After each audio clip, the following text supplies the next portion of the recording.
101.5 Costa Rica Radio presenta. En un movimiento realmente grandioso porque hubo muertos.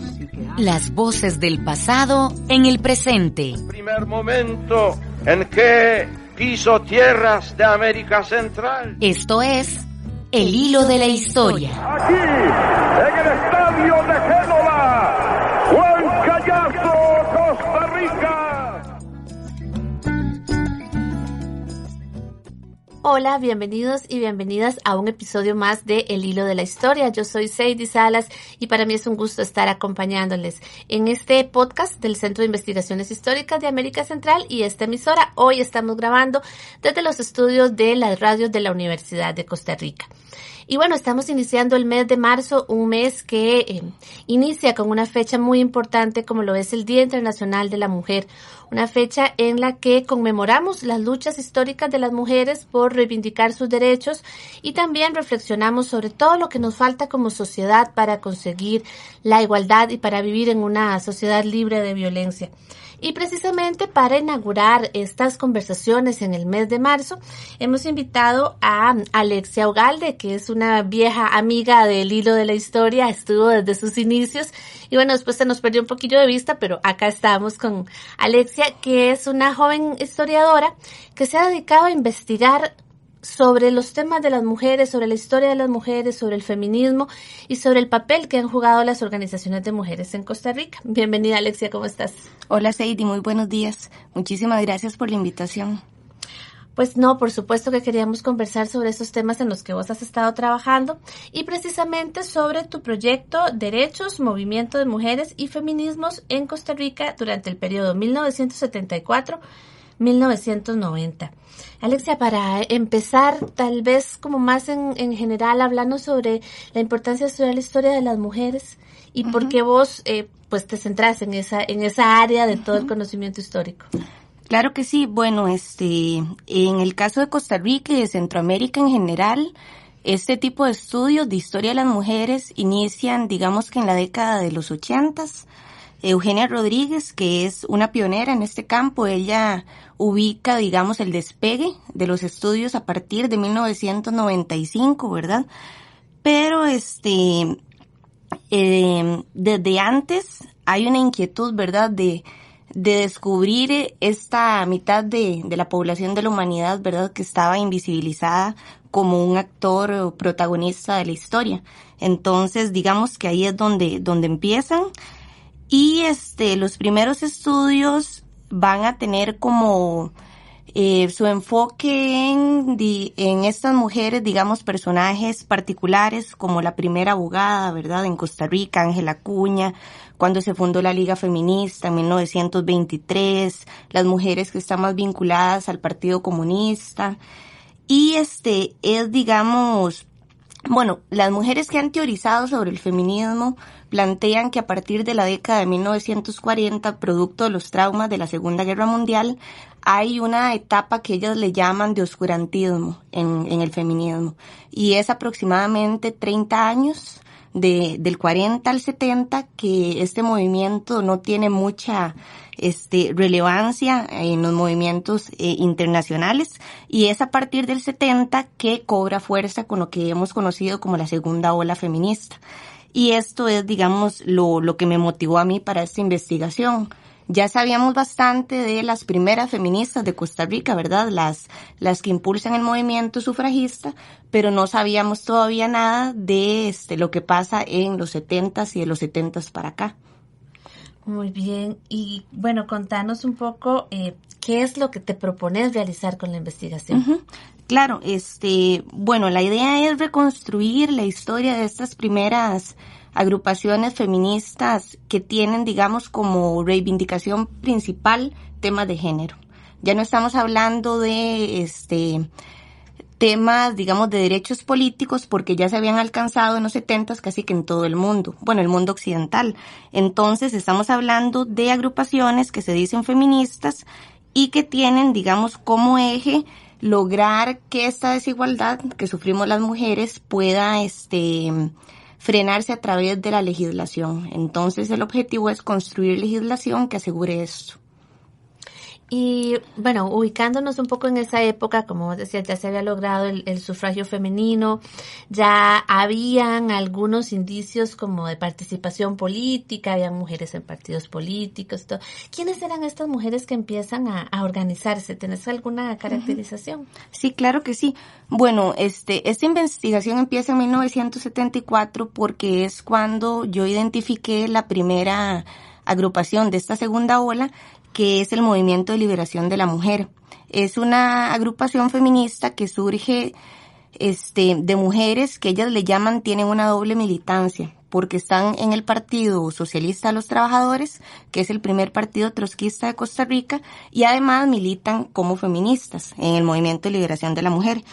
Entonces, estas mujeres empiezan, bueno, es digamos la primera agrupación, y empiezan a partir del 74 organizándose mujeres que regresan de estudiar en Europa, principalmente en Bélgica, y acá en Costa Rica, vinculadas a este partido trotskista, empiezan a tener ya reivindicaciones dentro de partidos de izquierda, pero propiamente de género. Que entonces, en el caso del Movimiento de Liberación de la Mujer, uno de sus objetivos es la divulgación de los derechos reproductivos de la mujer. Entonces ahí encontramos discusiones sobre una muy fuerte a nivel internacional, que es sobre la esterilización forzada de las mujeres, y ellas empiezan a denunciar que estas son políticas de países capitalistas que quieren controlar la población de los países subdesarrollados. Entonces estos temas cobran mucha relevancia en Costa Rica, también el uso de anticonceptivos, por ejemplo, la legalización del aborto es un tema muy fuerte dentro del Movimiento de Liberación de la Mujer. Qué interesante, porque por ejemplo, particularmente ese tema parecería o tendemos a pensar que es algo nuevo, claro, ¿verdad? Que es muy reciente que se está hablando de eso, y sin embargo, pues la legislación nos dice que hace más de 100 años que está contemplada una de las causales, y que desde los 70 entonces hay mujeres luchando y reivindicando esos derechos. Sí, exactamente, Sadie. Estos son temas que estas agrupaciones feministas están tratando desde los 70. Precisamente, Alexia, para entrar en los temas, me gustaría que nos contaras sobre las temáticas generales que vos estás buscando en tu investigación. Exacto. Bueno, en un inicio, cuando yo empecé a trabajar en el Centro de Investigaciones Históricas de América Central, que este proyecto está inscrito ahí, yo estaba trabajando la violencia política en la posguerra costarricense. Y de ahí me di cuenta que en el proceso de reclamo de paz para Costa Rica, de una amnistía general, habían tenido mucha participación las mujeres. Y de ahí es que surge el interés por ver, bueno, y estas mujeres que se organizaron pidiendo paz después de la guerra civil, ¿qué pasa con ellas después? Y eso me trae hasta ¿verdad?, ver el periodo de los 70.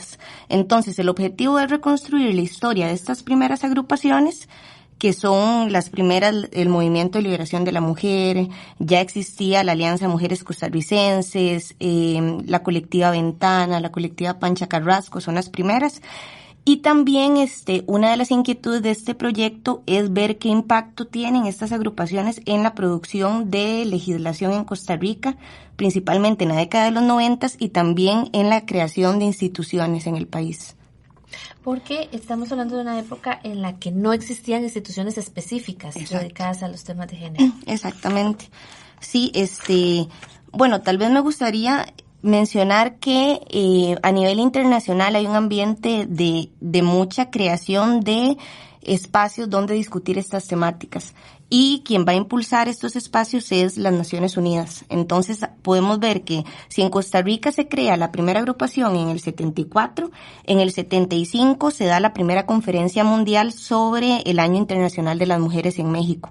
Entonces empieza a ver cómo un impulso a que estos temas sean tratados dentro de los Estados-nación. Y en este caso, en el 75, es la primera vez que se habla, por ejemplo, de que las mujeres tienen que decidir sobre su propio cuerpo. Es digamos, una discusión bastante vieja. Y hablan también de derechos reproductivos. A partir de ahí, la ONU declara la década de la mujer, y empiezan a haber congresos internacionales de la mujer. En el 80 hay uno en Dinamarca, en el 85 hay otro, el tercero en Nairobi, el cuarto es en el 95 en Beijing. y estas son, digamos, esos espacios donde se pueden discutir y presionar a los gobiernos porque aprueben legislación en favor de la igualdad de la mujer. Y todos estos eventos dinamizaban a las organizaciones costarricenses, que me imagino pues que entonces se sentían pues obligadas a pensar, a generar propuestas y participar. ¿Con qué fuentes estás trabajando? Contanos, porque es una historia reciente, pero también pues tiene sus años. Claro. Bueno, estoy trabajando con prensa de la época para ver los debates que hay. Por ejemplo, a mí me interesaba saber la primera legislación que se propone que tiene que ver con igualdad, es la Ley de Igualdad Real. Esta se propone en 1988. Entonces, a mí me interesaba ver qué debate se había generado, y esto lo encuentro en la prensa. Esta legislación es muy interesante porque no se aprueba en el 88, se aprueba hasta el 90, precisamente por el debate que hay y por sectores que se oponen a que se apruebe. Pero entonces, sí, claro que estas discusiones fortalecen el movimiento feminista y también generan, digamos que algunos rechazos de otras agrupaciones feministas que ven como que se está, digamos, tomando el tema feminista desde organismos internacionales, o que se están impulsando políticas, como decía antes, de financiamiento de esterilizaciones forzadas o cosas así, ¿verdad? Entonces, pues, no sé, hay muchísima discusión sobre esto. Sí, es súper interesante porque siempre dentro del feminismo han habido como estas visiones tan críticas, como nos decías hace un rato, de las rupturas con el pensamiento europeo, pero también cuidarse mucho de no plegarse plenamente como a las políticas estatales y mantener la independencia y la crítica. Claro. Nos estabas hablando antes de una de estas organizaciones que es de las pioneras, y mencionaste a las otras. Tal vez si nos contás un poquito más sobre las organizaciones que has estado trabajando. Claro, solo para retomar para no olvidar lo de las fuentes, además de los periódicos, estoy tratando de ver las voces de estas mujeres a través de lo que ellas producían. Y esto es un tema muy importante porque yo me preguntaba cómo llegan estas teorías feministas a Costa Rica, pero también qué se produce desde Costa Rica. Y la única forma de saber esto es buscando. En este caso estoy trabajando con entrevistas ya publicadas de ellas donde recopilan sus experiencias, y también con prensa o revistas que ellas produjeron en este mismo periodo en que estaban militando en estas agrupaciones. O sea, sus organizaciones hacían revistas. Exactamente, exacto. Sí, en el caso del Movimiento de Liberación de la Mujer tenían un periódico que se llama ¿Qué hacer? Y ahí el periódico era de la OST, pero ahí ellas publicaban, y eso lo estoy trabajando. Esta prensa es de muy difícil acceso, y en el caso del Movimiento de Liberación de la Mujer fue gracias a Ana Carcedo, que me prestó lo que ella tenía guardado. Exacto. Y en el caso de otra agrupación que es Ventana, ellas también producían una revista. Ventana es también de las primeras, surge en 1981, y una de sus impulsoras va a ser Alda Facio. Alda Facio había estudiado en Estados Unidos, y ella, en un testimonio que publica, dice que estando en Estados Unidos tuvo una cercanía al movimiento en contra de la guerra en Vietnam, y ahí empezó a compartir con mujeres y empezaron a cuestionarse las relaciones de género al interno de este movimiento de oposición a la guerra de Vietnam. Y ella usa una frase que a mí me gusta mucho, que es que con las mujeres que empezaron a discutir sobre esto, llegaron a entender que compartían un malestar de la subordinación. Entonces, esto genera, ¿verdad?, discusiones. Luego ella deja Estados Unidos, está en Europa, regresa a Costa Rica y empieza a estudiar Derecho. Y en Derecho, ahí es donde surge Ventana, que es, digamos, básicamente estudiantes de Derecho. Ellas dicen que de clase media porque no se sienten, digamos, con la capacidad de trabajar con mujeres de otras clases sociales. Y empiezan grupos que son muy interesantes, les llaman grupos de toma de conciencia o de autoconciencia, donde básicamente lo que hacen es hablar de las veces que se han sentido discriminadas o subordinadas. Y ella dice, Alda Facio, en su testimonio, que utilizan una técnica china que le llama hablar del dolor. Entonces eso hace, ¿verdad?, construye lazos entre estas mujeres de Ventana. Y luego empiezan a difundir este pensamiento y la teoría feminista que están construyendo a través de la revista que se llama igual. Y también me imagino que no es una fuente como de muy fácil acceso, tenés que recurrir a ejemplares que ellas mismas tienen guardados. Exacto, sí. Interesante. Y nos mencionabas también a Cefémina. Sí, Cefémina es una ONG, las siglas significan Centro Feminista de Información y Acción, y es como la evolución del movimiento de liberación de la mujer. Es, digamos, en los 80s, hay una ruptura de estas mujeres que creían en la doble militancia en la izquierda y también como feministas, y esta ruptura con la izquierda va a generar que ellas empiecen a construir autonomía. Es una ruptura muy importante. Entonces, Cefémina es producto precisamente de estas mujeres que rompen con la OST. Se construye esta ONG y empiezan un proyecto también muy interesante que le llaman grupos de ayuda, parecido a lo de la agrupación Ventana, y surge el proyecto que se llama Mujer no está sola. Esto es en 1988. El 88 es un año particularmente interesante. Y Mujer no está sola, en un testimonio de Ana Carcedo, ella menciona que hacen una convocatoria pública en televisión para que las mujeres lleguen a Cefémina, y es una convocatoria súper exitosa. Me imagino.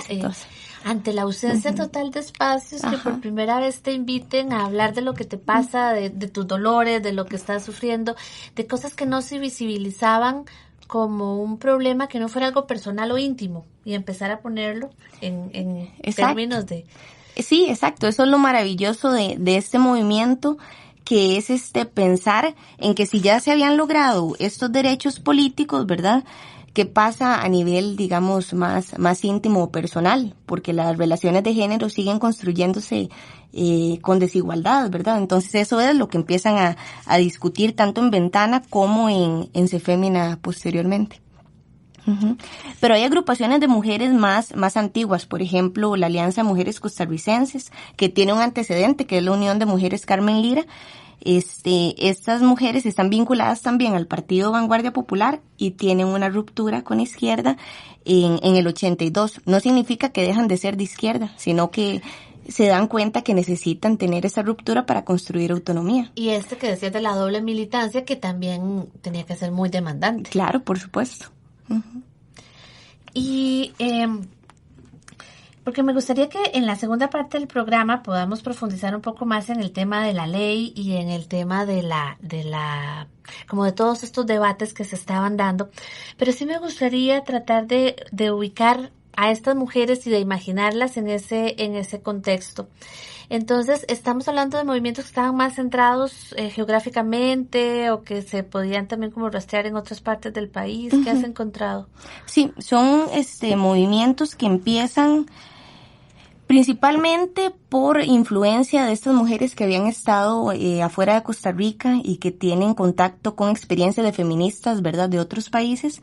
Regresan a Costa Rica, muchas militan en la izquierda, empiezan a construir agrupaciones feministas desde ahí, pero luego, digamos que es una cuestión del Valle Central, y empiezan luego a mediados finales de los 80 a surgir otras agrupaciones que se dan cuenta que todo no puede estar dentro del espacio académico, ¿verdad?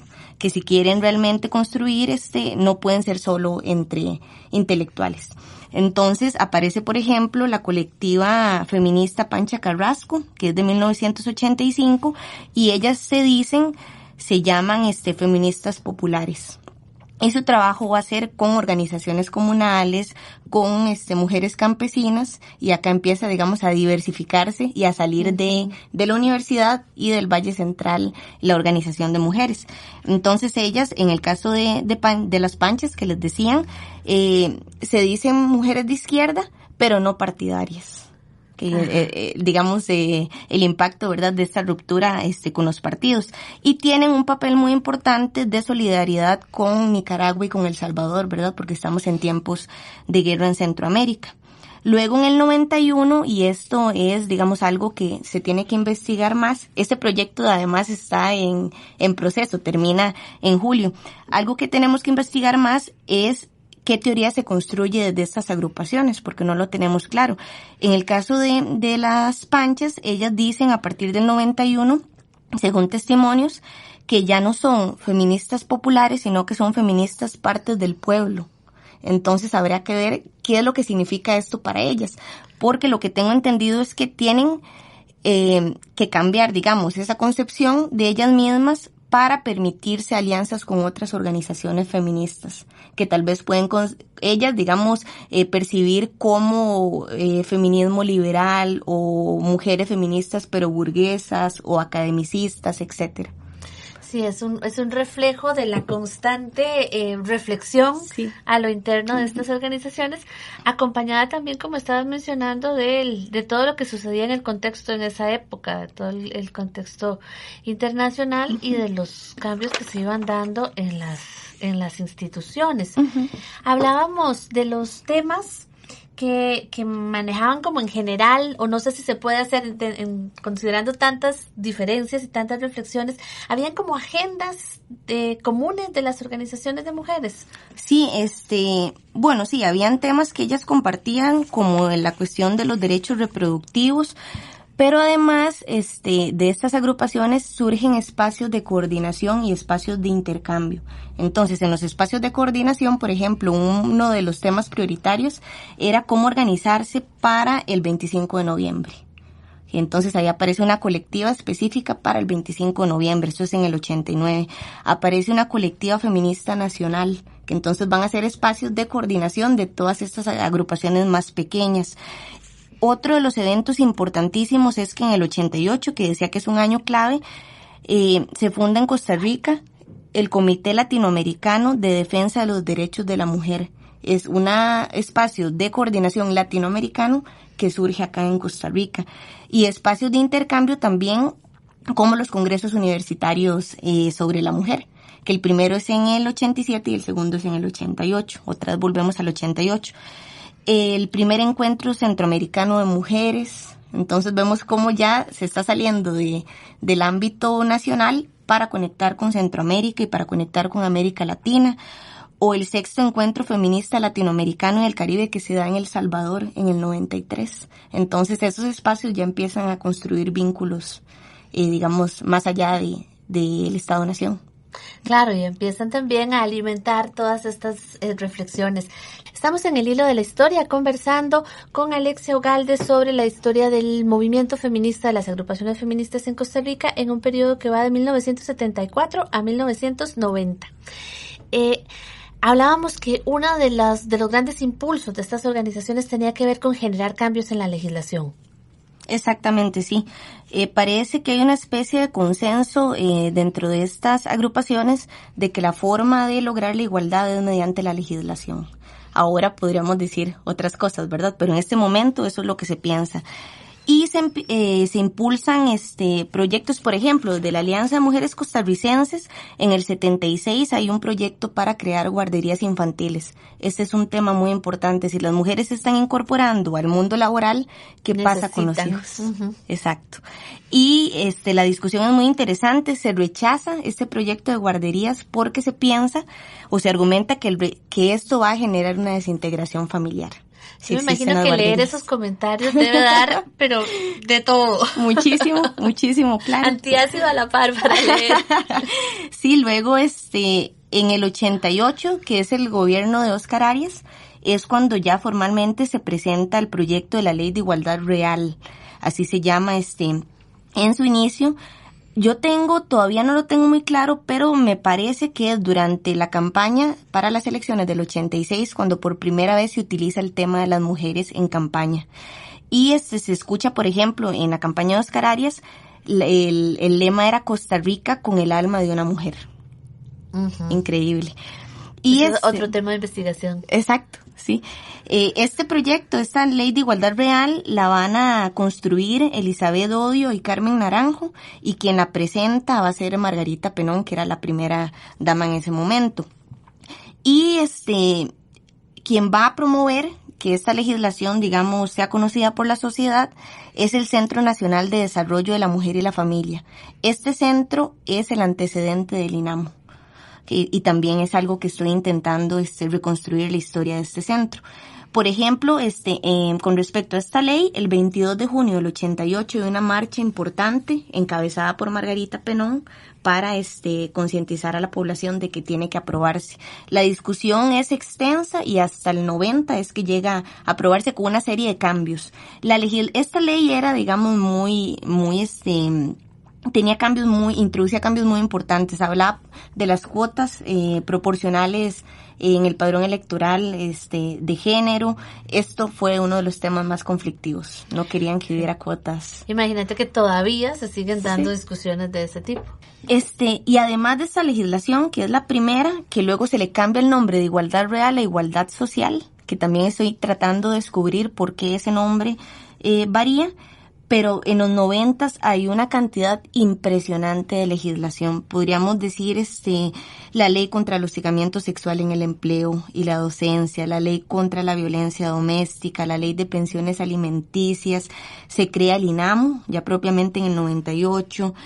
A nivel más académico, acá en la universidad, se crea el programa interdisciplinario de estudios de género, que luego se va a transformar en el Centro de Investigación en Estudios de la Mujer, en el CIEM. Y más reciente, podríamos decir la Ley de Relaciones Impropias, por ejemplo, en el 2017.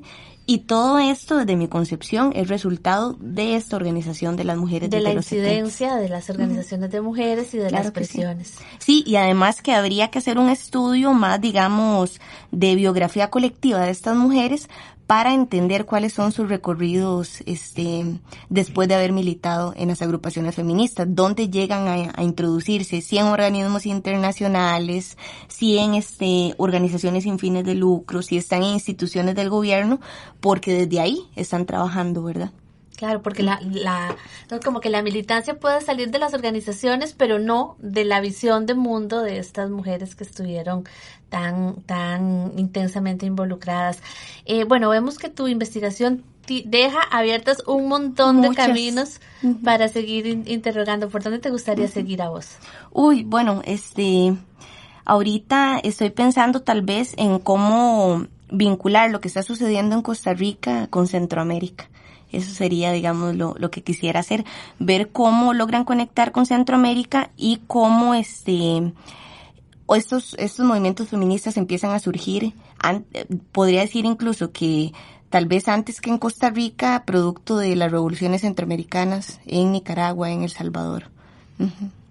Bueno, pues muchísimo material para seguir estudiando, muchísimo material para seguir investigando. Y finalmente, Alexia, ¿alguna reflexión que nos puedas hacer de cómo se vinculan todos estos temas tan actuales con nuestra cotidianidad?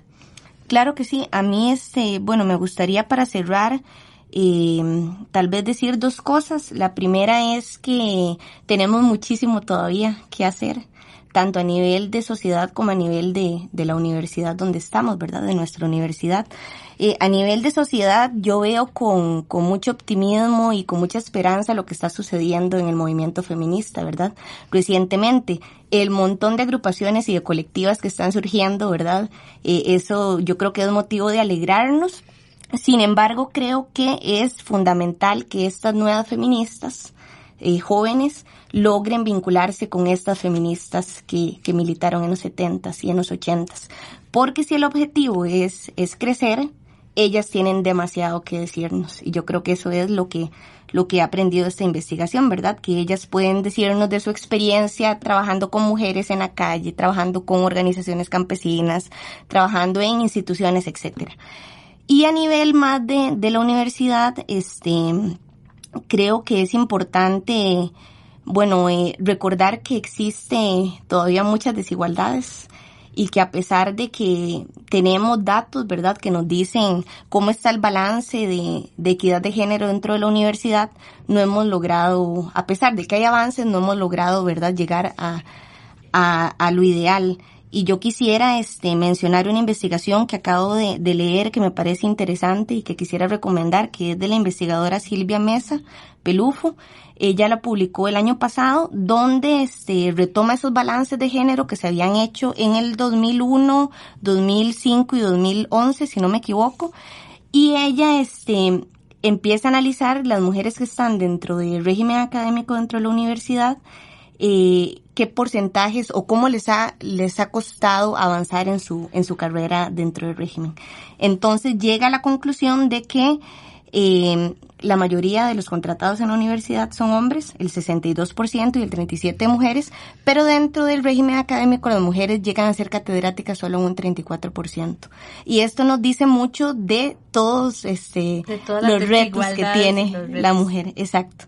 Y de verdad, y de cómo tiene que cargar todavía con esta división sexual del trabajo que nos pone labores de cuidado, labores de maternidad, etcétera. Entonces yo creo, bueno, y para terminar, solo invitar a la marcha del próximo domingo 8 de marzo, ¿verdad? Que es un día importante para recordarle a la sociedad que sigue habiendo desigualdad, que seguimos sufriendo violencia, que nos siguen matando y que hay que seguir luchando en contra del patriarcado y también en contra del capitalismo. Pues con esta invitación cerramos nuestro programa. Muchas gracias por acompañarnos y recuerden que pueden buscarnos en los podcasts en Spotify, en iVoox y también en el Facebook del Centro de Investigaciones Históricas de América Central. Hasta la próxima semana. El Hilo de la Historia es una producción del Centro de Investigaciones Históricas de América Central y 101.5 Costa Rica Radio. El tema musical que nos acompaña es de Wilson Arroyo. Te esperamos el próximo jueves a las 7:30 de la noche y te invitamos a seguirnos por redes sociales.